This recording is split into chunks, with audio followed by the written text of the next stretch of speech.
let S be the set of all the points a comma b, so that for the function f of xy equals xy plus 4x minus 6y plus 7, the maximum rate of change of f at a, b is 4.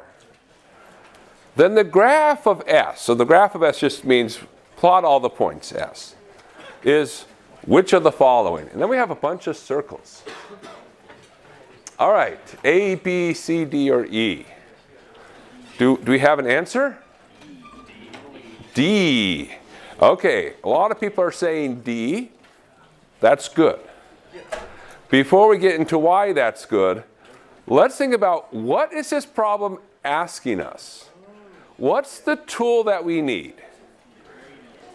Gradient. What's the clue that this is a gradient problem? Because the word gradient doesn't show up. So this is the thing. We don't always use the words or the tool you need. So what's the key phrase here? Rate of change means derivative, but there's even a nice maximum rate of change.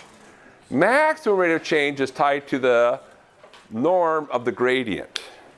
So that's the idea. This problem is saying, hey, we want to know, where does the gradient have norm 4? That's what that means. So we say, okay, well, we know how to find the gradient. We know how to take norms. So we find the gradient, we take the norms, so we say, well, wait a second, that's a circle. We know how to plot circles. We just have to figure out that the center is at x equals 6, y equals negative 4, and the radius is 4. So you have to move over 6 in the x direction, 4 in the y direction, down, and then put a circle, and the one that does that is D. Ah, good times. Fun problems. I hope the problems on the exam are this fun. All right. So, our thought for today. It's dangerous to go alone. This is from The Legend of Zelda. So, I have to admit, as much of a nerd as I appear, I really only got into Zelda with Breath of the Wild, so I'm not like classic hardcore Zelda fan. But the reason I wanted to share this, sort of what I've been thinking about, is math is oftentimes seen as sort of this tortured genius working alone, writing on windows. At least that's how they showed it in movies, and trying to solve problems. But I don't think that captures what math is. Math is very much a human endeavor. It's about solving problems. And because of that, it's best done with others. And so I encourage you, and I hope that you're doing this, and that you're working with others. You're solving problems together. You're figuring things out together. You're talking to each other and trying to explain things to each other. And of course, if you don't have anybody, you can always have your duck. They're available 24/7. And but you should as much as possible and as much as you're comfortable, try to remember that math, it's a human thing. And because we're getting to that time in the semester when sometimes people think about dropping, before anybody does drop, I do want to say some other things, and I think this ties into math being a human activity. Math can also be affected by your attitudes, but not just your attitudes, the attitudes of those around you. You might have experienced mathematical trauma in some sense, or your parents may have. Your parents may have had a terrible math teacher 25 years ago, and that made them have a bad attitude about math. And that came, and you absorbed that. And you didn't know it. Maybe you were lucky and your parents had a great teacher, and that made them excited about math, and you absorbed that. So I do hope that if math is something that you find frightening, that you learn that math isn't meant to be scary. It's meant to be exploration, solving problems, and it can be fun. And I hope that you get to pass that along to the next generation. All right. So, we didn't get a chance to do our widget problem at the end of last time. So I want to do that really quickly. So this will tie into linearization. So if you remember last time we talked about linearization. And the big sort of punchline of linearization is tangent planes are very nice flat things. So sort of a short summary of linearization is you want to find the best flat thing. And it turns out that if you can find a tangent plane, they are the best flat thing. And then you can do things with that. So here's an example of how you can use linearization to help you sort of do tolerance estimates. So what does the problem say? Your company is a leader in widget manufacturing. Widgets are special cylinders. All right, good. So that's something we can draw, cylinders. So here's our widget. All right, widget. Now, widgets are supposed to have a radius of 2 inches and height of 3 inches. Okay, this is a badly drawn widget, but that's all right. So we have 2 inches is the radius, 3 inches for the height. But no widget machine is perfect, and this is true. If you're going to go into manufacturing, nothing ever is perfectly reproduced. There's always defects. So we have to keep that in mind. So one of the things that we have to decide, how much of a defect are we willing to tolerate? So, given the volume should be within pi inches cubed. So this part right here, this is saying that's our tolerance level. So in other words, we could write this as we want volume to be within plus or minus pi inches cubed.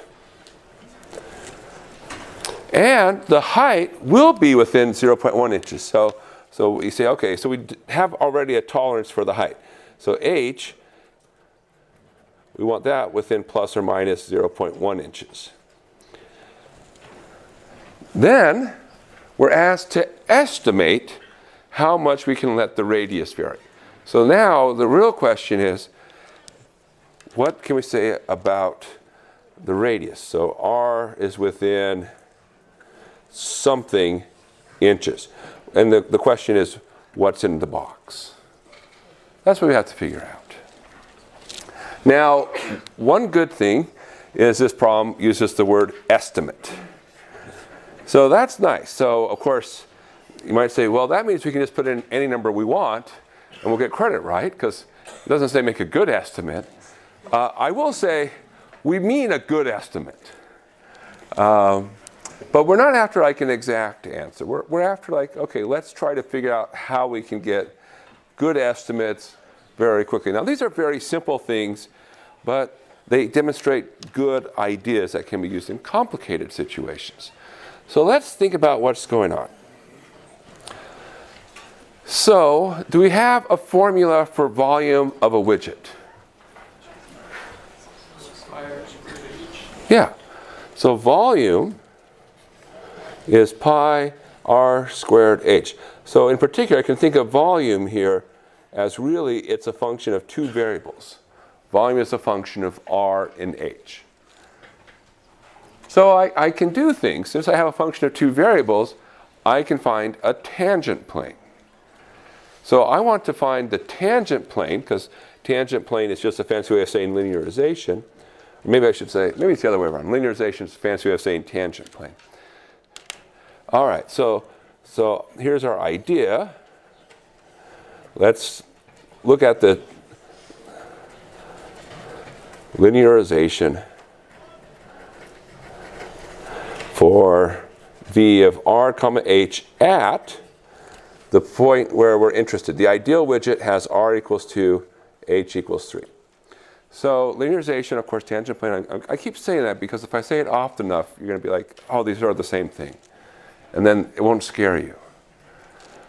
How do you find tangent planes? What do you need? You need derivatives, partial derivatives, right?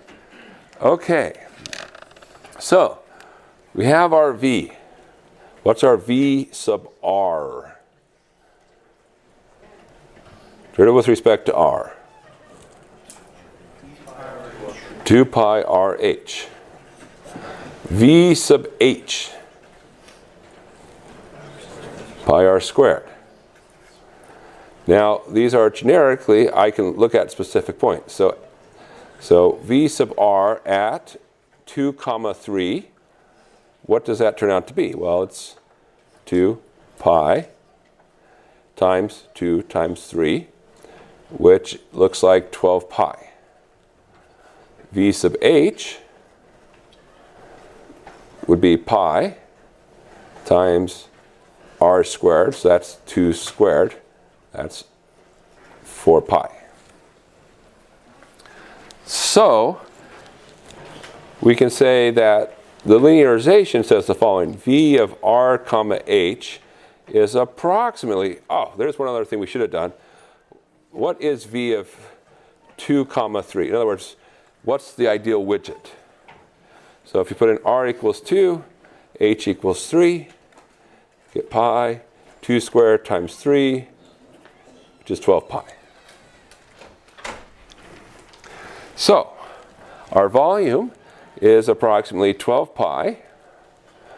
That's our v of 2, 3. We'll make some notes here. So this is our v of 2 comma 3. And then we have plus 12 pi. I should make my 12 pi times r minus 2. So this is our, I'm going to have to rewrite this because this is getting harder to read. V sub r at 2, 3. Yeah, this is, okay.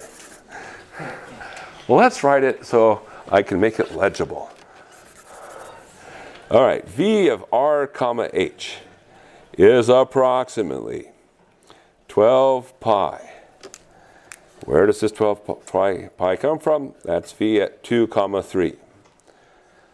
Plus 12 pi r minus 2. This is your v sub r at 2 comma 3. And then plus 4 pi h minus 3. And this is your, this is your v sub h at 2, 3. But this is not the convenient way to think about the linearization for the problem. Here's the convenient way. We're going to move the 12 pi across. And now, if I think of VRH subtract 12 pi, what is that capturing? The difference from ideal volume. The difference from the ideal volume. So this can be written as, this is the way we wanted to think of it, the change in volume. Delta V, okay, that's VRH subtract 12 pi, is approximately 12 pi r minus 2. What is that capturing? Change in r. Delta r. Plus 4 pi h minus 3. Change in h. So this is the way to think of linearization. The change of the function, in this case the volume, is the derivative with respect to the first variable times the change in the first variable, plus the derivative with respect to the second variable times the change with respect to the second variable. Now, what do we know? Do we know delta V? Yeah, it's within pi. So you can say, this is within plus or minus pi. All right. Do we know delta R? No. That's what we're trying to solve for. This is your delta R. Do we know delta H? Yeah, it's 0.1. So plus 4 pi plus or minus 0.1. Well, everything has a pi, so that's convenient. Since everything has a pi, let's go ahead and cancel the pi's. And so we have plus or minus 1 is approximately 12 delta r plus minus 0.4. So if we move this across, now we're going to test your intuition. 12 delta r is approximately plus or minus what?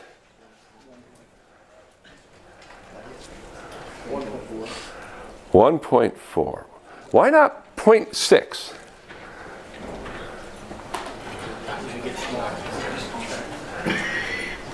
Because, that feels like, oh, I have a 1, I'm subtracting 0.4, shouldn't it be a 0.6? Why is it becoming 1.4 is the right answer. Even though I'm not writing anything down yet, it doesn't mean 1.4 is not the right answer. I just want us to reason why it's the right answer. So I'll write it down. So now people are like, okay, good. He wrote it down. It must be the right answer. So what's happening here? Well, you have to keep in mind that when we talk about these plus or minuses, these are independent of each other. So one could be a plus 1 and one could be a minus a 0.4. So when you talk about that 1.4, it's like worst case. Worst case is that they're both somehow, instead of canceling each other out, they're compounding on each other. So you have to think worst case scenario. All right, well, we're almost done. What do we need to do to finish up? We divide. So delta r, well, 1.4, by the way, since I'll write this as, you write this as 7 over 5, I think. Yeah? So delta r is approximately plus or minus 7 over 60. So it has to be within 7/60ths of an inch. So that's our tolerance. Is that good or bad? Well, I don't know. It just depends on how good your machine is. But that's the kind of thing we can do with linearization. All right. So, on to today. What's today? Well, linearization says, look, tangent planes are good approximations. Are there better approximations? Now, if you're after a flat thing, no. Tangent plane is the best flat thing that's approximating your surface. But what if you're saying, I'm willing to be not flat? And I know what you're thinking. That doesn't sound very calculus of you, Steve. Don't you preach the gospel of flat? But in this case, I'm willing to give up being flat as long as I stay simple. And here, I'm willing to be a polynomial. So one of the big punchlines of Calculus 2, which of course we all love, Calculus 2, everything is coming up polynomial. It's just as long as you have a big enough polynomial, possibly even infinite. But that's a different story. That's not our story. So, as a flat thing, no. Tangent's best. As a non-flat thing, yes. So, what can we do? Well, if we think about single variable calculus, we can say, well, suppose I want to approximate the function. One thing I can do is, as I can say, well, and I should emphasize, single variable calculus, we're approximating near a point. So I want to say, what's happening to my function near the point x equals a? And I can say, well, look, just ignorantly saying, what's the value of the function at a? If that's what the value of the function at a is, things close to that must have the same value. And so that's an approximation, tends to have a big error. Say, all right, well, what about using a little bit of information? So not just the value of the function, but the value of the derivative. And in that case, we get the tangent line, and we have that the function is acting like the tangent line. Our error has gotten smaller. You say, okay, well, that's good. Using one derivative is good. We're having this thought process here. But if one derivative is good, using two should be better. Because if I'm using two derivatives, I'm using more information about the function. The more information I use about the function, the better I should be able to capture what the function behaves like. So the question is, how do you use that second derivative? Well, my claim is that you have f of a plus f prime of a times x minus a plus a new term, 1/2 f double prime of a x minus a squared. And now, if you look, your error has shrunk even more. So it's not just an optical illusion or bad copying. This is meant to emphasize your error is shrinking the more information you use. Now you might say, well, why write it that way? What's going on here? Well, if you look at this expression and you ask yourself some questions, suppose you plug in x equals a. What do you get?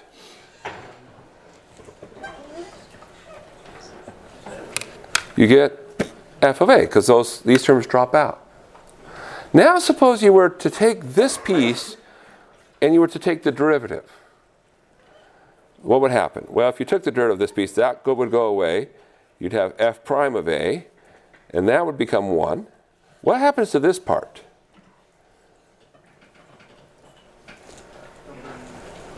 The 2 comes down. 2 times 1/2 becomes 1. So f double prime x minus a. Now plug in a. What do you get? That part goes away. You get f prime of a. Okay, take another derivative. That goes away, and this becomes f double prime of a. What do you get when you plug in a? Well, you get f double prime of a. So what's happened is this is a polynomial which matches f of a, well, I should say function first derivative and second derivative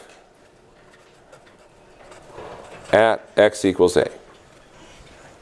So that's what's going on. When we talk about getting an approximation, we're saying, let's mimic the function as best we can. And the way we mimic the function is we say, let's match derivatives as much as we can. So that's the whole game. That's 100% the game. Let's just say, match the derivatives.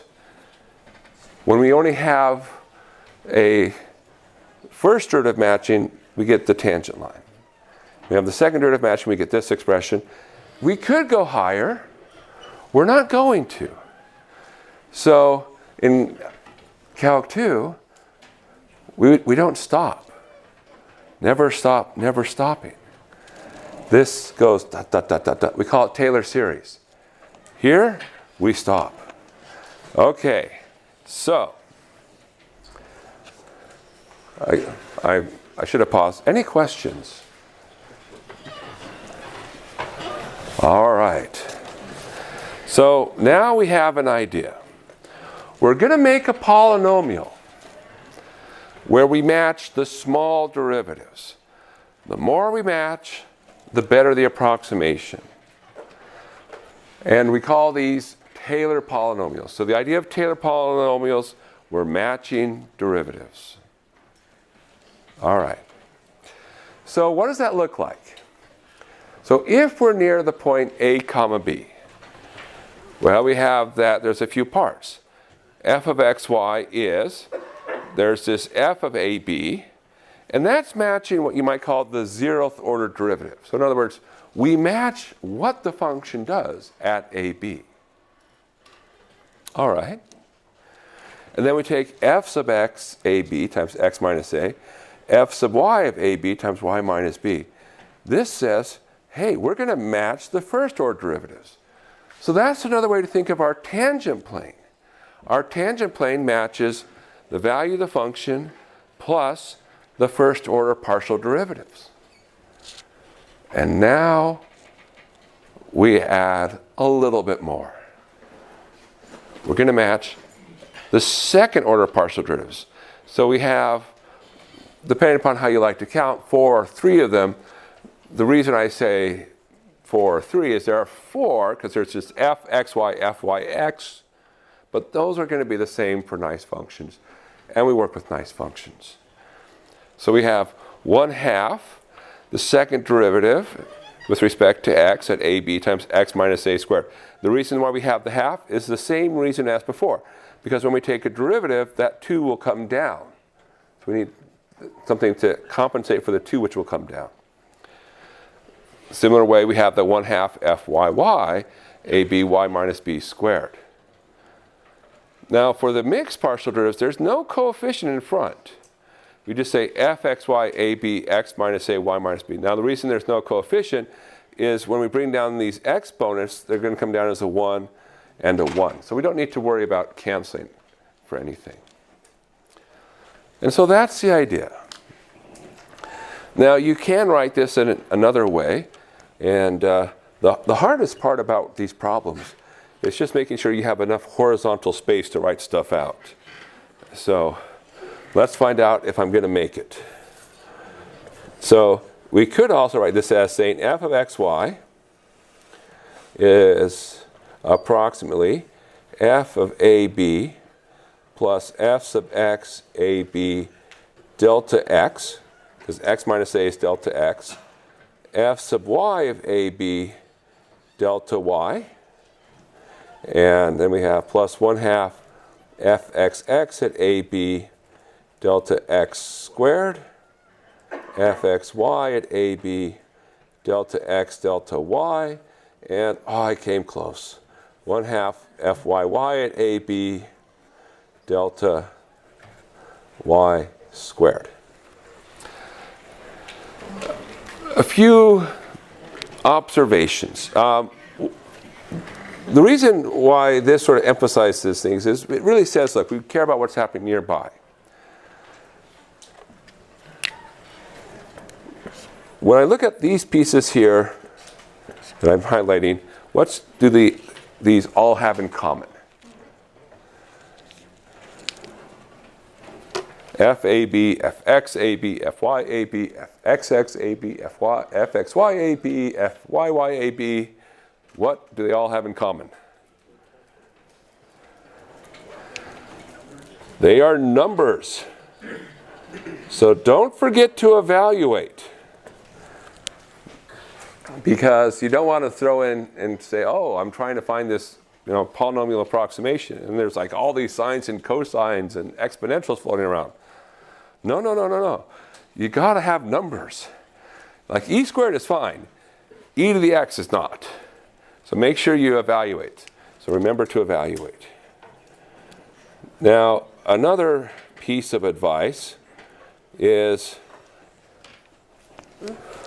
comes here where you have these parts.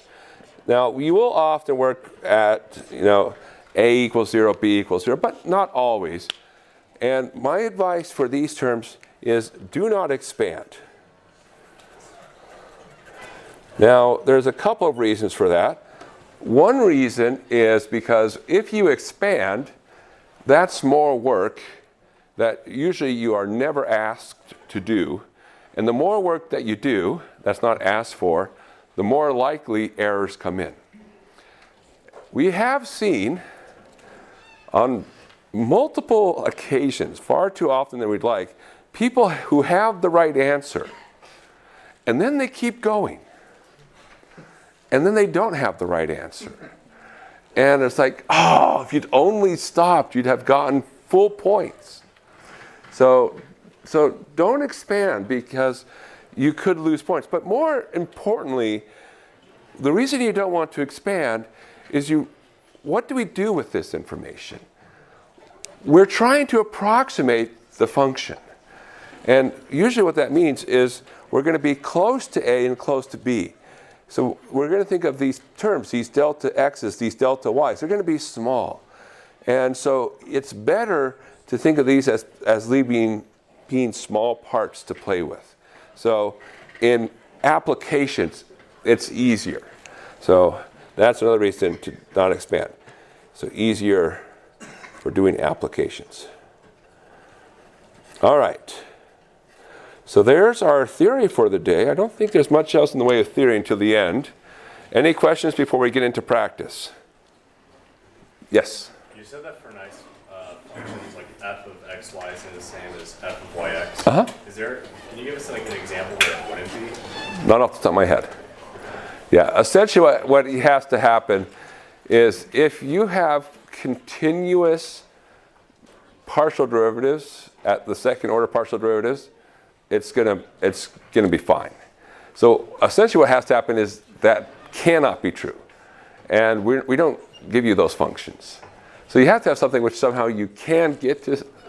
It's a mess.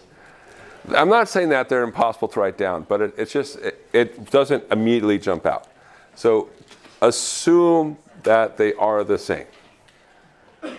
If you'd like to see examples, the book will have them somewhere. Usually they do it as an exercise. But it's just, you look at it like, yeah, we're not going to see this function. Because you won't. And it's a polynomial rational function, but it's not worth the effort. Other questions? All right. Good. Practice. Lots of derivatives today. Lots of derivatives. All right.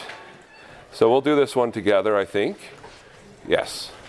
Find the second order Taylor polynomial for the function h of xy equals log of xy plus 2x squared plus e to the 2x minus 3y plus 1 at the point AB is 1, 1.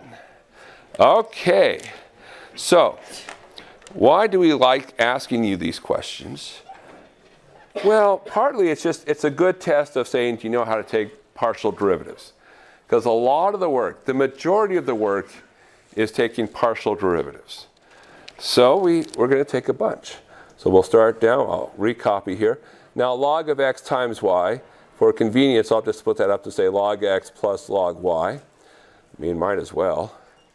2x squared y, e to the 2x minus 3y plus 1. Okay, h sub x of xy. Derivative of log x with respect to x. 1 over x. Derivative of log y with respect to x. Derivative of 2x squared y with respect to x. 4xy. Derivative of e to the power 2x minus 3y plus 1 with respect to x. 2 e to the 2x minus 3y plus 1. Where did that 2 come from? The x term. The chain rule, right? If you have derivative of e to the something, it's e to the something, derivative of the inside is 2. hy xy. Okay, so now we're taking derivative with respect to y. Derivative of log x with respect to y? 0. Derivative of log y with respect to y? Over y. Derivative of 2x squared y with respect to y? 2x squared. Derivative of e to the 2x minus 3y plus 1 with respect to y? Minus 3 e to the 2x minus 3y plus 1. Okay, now we go to second order derivatives, hxx, xy. Okay, so we start with hx, two lines above. Take derivative of that with respect to x again, because that's our second x. Derivative of 1 over x with respect to x. Minus 1 over x squared. Derivative of 4xy with respect to x. 4y. Derivative of 2e to the 2x minus 3y plus 1 with respect to x. 4e to the 2x minus 3y plus 1. Great. We're getting the hang of this. All right. hxy. So we're still going to look at hx, but now take the derivative with respect to y. We could look at hy and take the derivative with respect to x, but it looks like it's about the same. So, okay, hxy. So hx, take derivative with respect to y. Derivative of 1 over x with respect to y? 0. Derivative of 4xy with respect to y? 4x. The derivative of 2 e to the 2x minus 3y plus 1 with respect to y? Negative 6 e e to the 2x minus 3y plus 1, because a negative 3 comes down. Yes? Okay. Now, HYY, we're going to look at HY, take the derivative with respect to y. What's the derivative of 1 over y with respect to y? Negative 1 over y squared. Derivative of 2x squared with respect to y? 0. Derivative of negative 3 e to the 2x minus 3y plus 1 with respect to y? Yeah, plus 9 e to the 2x minus 3y plus 1. Okay, that was a lot of work. But that's the majority of the work. Okay. Now what? We have to evaluate all of them at the point 1, 1. Now the good news is 1 is a nice number. So hopefully we'll get nice numbers. So h of 1 comma 1. Log of 1, 0. Log of 1, 2 times 1 times, well, 2 times 1 squared times 1, 2. E to the 2 minus 3 plus 1, 1. In fact, you'll notice that this is 2 minus 3 plus 1 is e to the 0. So all these e's are going to become e to the zeros. So we have 0 plus 0 plus 2 plus 1, also known as 3. H sub x at 1 comma 1, 1 over 1, 1. 4 times 1 times 1, 2 times 1, 2. So we get 7. HY at 1, 1 is 1 over 1, 2 times 1 squared, minus 3 equals 0. That's okay. It's okay that some partial derivatives are 0. HXX at 1, 1. Well, negative 1. Oh, well, negative 1 over x squared is going to be negative 1. 4 times 1, 4. 4 times 1, 4 again. So we're going to end up with 7. All right. HXY at 1, 1. We get 4 times 1, that's 4. Minus 6 times 1, it's negative 2. And HYY is negative 1 plus 9, which is 8. All right. Are we done? No. But we've come much closer. Okay, so what's left for us to do? How do we get across that finish line? Well, now we write out the answer pretty much. Okay, so let's just remind ourselves. We have that our h of xy will be approximately, it'll be h of 1, 1 plus hx at 1, 1, x minus 1, plus hy at 1, 1 times y minus 1, plus 1 half hxx at 1, 1 times x minus 1 squared, plus hxy at 1, 1 times x minus 1, y minus 1, plus 1 half hyy 1, 1 times y minus 1 squared. Okay, so we just plug in 3 plus 7 x minus 1 plus 0, great, don't even have to worry, plus 1 half times 7, so plus 7 halves, x minus 1 squared, minus 2, x minus 1, y minus 1, plus 1 half times 8, so plus 4, y minus 1 squared.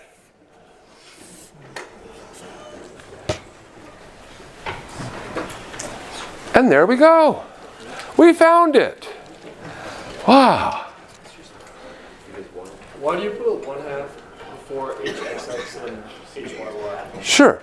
So remember, the thinking is that we always want to match the derivatives. And if you think about what happens if I were to take two derivatives with respect to x, because this is two derivatives with respect to x. When I take two derivatives with respect to x, this will become what? It's x minus 1 squared. X squared plus 1. We'll take two derivatives. First derivative would be the 2 comes down. Yeah. 2 times x minus 1. One more derivative would become 2. So I need to cancel the 2 that comes from taking two derivatives, so that's why there's a half there. So it's there so that at the end of the day, two derivatives with respect to x will leave you with hxx at 1, 1. And if you were to go to, say, third order, we could do that, but we'd need bigger paper. All right. Good. Are we good with that?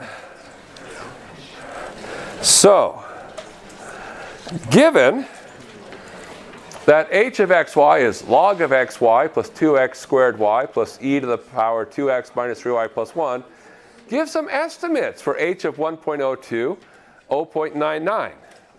Oh, this feels kind of familiar. Okay, so let's talk about some estimates. In fact, it's some plural estimates. And it just says, oh, here's the explicit value, but suppose we didn't know that. Okay, so let's talk about 3 rounds of estimation we could take. Round number 1. Suppose we only use no derivatives.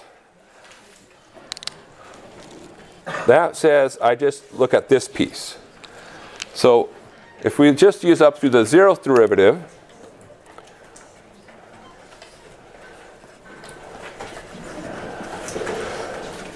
we're looking at 3. Okay, is that good or bad? I don't know. Doesn't feel great, but okay. Now suppose we want to go through the 1th derivative. We'll say the first derivatives, because there's plural. So what is that going to capture? Well, that's going to capture this piece. Now, notice here the hy11 term was 0, so that's not being written down. So we say, okay, so that estimate would be 3 plus 7 times 1.02 subtract 1. 1.02 subtract 1 is 0.02. So let me write this a little bit cleaner. 3 plus 7 times 0.02, also known as 3.14. Okay, so the first 0 approximations gave us 3. First derivatives got us to 3.14. But now, what if we wanted to go all the way? Use the whole thing. Okay, up through second derivatives. We're not going to get all the digits, by the way. I don't actually know how far we're going to get. I didn't try it out. So we're going to find out together if this is going to work well. Now, before we get too far in that, let's just simplify it and say, okay, these pieces look like delta x. Here, this is delta x squared, delta x, delta y. This is delta y squared. Where, what is delta x in our case? 0.02. What is delta y? Negative 0.01. Okay, so through the second derivatives, here we go. We're going to get 3 plus 7 times 0.02, so 7 delta x, plus 7 halves times 0.02 squared, delta x squared, minus 2 times 0.02 times negative 0.01, and then plus 4 times negative 0.01 squared. All right. Well, we have some work cut out for us here to figure out what's going on. 0.02 times 0.02 will be point something something something 4. How many digits will I need? How many zeros? 3. Oh, good. You guys are good at this. So 7/2 times 0.0004. Well, I can put there, that's like, I can take the 2 into the 4. So, all right, I don't need to see that anymore. So this is the same as 0.0014 when you clean that up. Yes? Okay. Minus minus makes plus. 2 wrongs make a right. 2 times 2 times 1 is 4. So this is going to be 0.0004. Plus squared. Okay, that's going to go away. And again, that's 0.0001 times 4, so it's a 0.0004. If we add those together, 0.0022. So this was, as a reminder, 0.14. This was a 3. So all together we get 3.1422. Not bad. We've got 4 digits of precision. And as engineers, that's good. That's high quality precision. So there we go. That's how we can use second order Taylor polynomials. All right. What? We ran out of time. Okay, before you go, I do have to talk about, we have a few minutes left. There's an important part for tomorrow. For Friday. So, why do we care about all of this? We are doing all of this for Friday. So the punchline is that if you just focus on the last part where the second order terms show up, it can be written with this sort of matrix piece. And you're like, matrix? That sounds like linear algebra. Yes. So we're not going to do much. We're just going to say it's a thing and take linear algebra and you'll appreciate it a lot more. But here's the cool thing. When you're at the place where the gradient is 0, this matrix is telling us our local behavior. So it's like, oh, I want to understand this matrix. And matrices have these cool things called eigenvalues. You don't have to know much about them other than saying that there's these 2 special numbers called lambda 1 and lambda 2. This half is just being inherited. Such that you have lambda 1 times something squared plus lambda 2 times something squared. That's what's happening nearby. Now, if I say you have a positive x squared, positive y squared, what shape am I looking like? But z equals like x squared plus y squared. What? It's a right side up bowl. It holds water. If they're both negative, z equals minus x squared, minus y squared, what does it look like? It's a bowl that's upside down. So what does that mean? Well, it means all the water is going to spill out. Okay, what if they have opposite signs? Z equals plus x squared minus y squared. What does that look like? Saddle. So we have this saddle shape that's going to be formed here. And if at least one is 0, we have no idea. But the point here is by understanding these numbers, these lambda 1, lambda 2s, we can get some understanding of local behavior. And that can help us understand, are we at a max? Are we at a min? Are we at a saddle? And the cool thing is, you don't even have to know what the numbers are. You just have to know the sign. And there's a nice shortcut called the determinant that helps you figure out the signs. Okay, so that's it. We're out of time.